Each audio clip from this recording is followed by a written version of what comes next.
the House needs this change. The House needs to rebuild its reputation and regain its integrity. After what has happened to the anomalous budget on the flood control, we have to rebuild the public trust. And what happened with the budget and the implementation of the hundreds of billions of flood control, it is the highest form of plunder in the highest degree. And it's sad that it has affected the membership of the House of Representatives. I trust the independent commission of the President will find out the truth about it. And I hope that there will be accountability. Dapat may managot, dapat may makasuhan, dapat may makulong dahil dito sa maanumalyang flood control that has destroyed the reputation of both houses, Senate and Congress. So you were in favor po sa pagbibigay ni Speaker Romualdez at papalit ng librata? I am in favor of change at this point in time because we need to regain, as I said, the identity and reputation of the House of Representatives. Yung dapat managot, isang balance nito. Tignan natin kung anong lalabas sa independent commission ng ating presidente, pero sigurado ako na dapat may managot para makita ng publiko at makita ng mga Pilipino na hindi basta-basta nakakalusot ang mga ganito. Marami na dapat nag-resign at tinanggal sa pwesto dahil dito, hindi lang sa gobyerno, kundi mismo sa private sector, sa mga contractor na involved.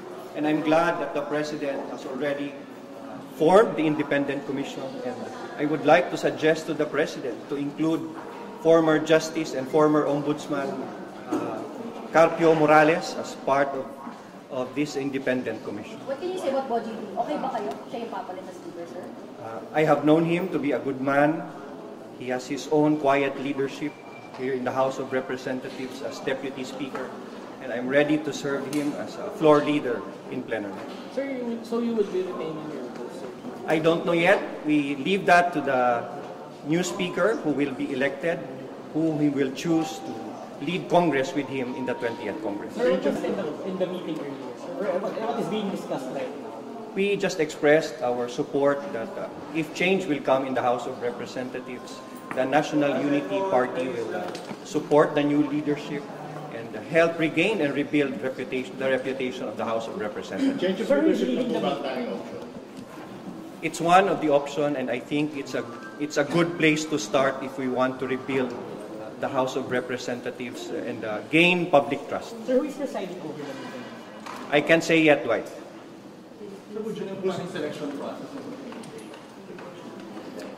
It was vetted by the party leaders, and outside from that, I can no longer say if there are any others who influence the selection of Representative Boji.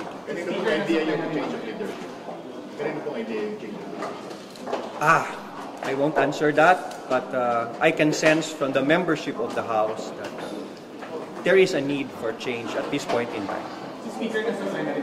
I cannot say for now. No, no. Yes, Representative Boji D was present during our meeting. Chairman Ronnie Puno of NUP, together with the majority leader, and to be Speaker was present during our meeting. Yes, he was present. Sir, Speaker Martin was No. August na wala po sa loob sa Speaker. Hindi pa kami nakita, hindi ko pa siya nakita. I have only seen Representative Boji D, the majority leader, and the members of NUP.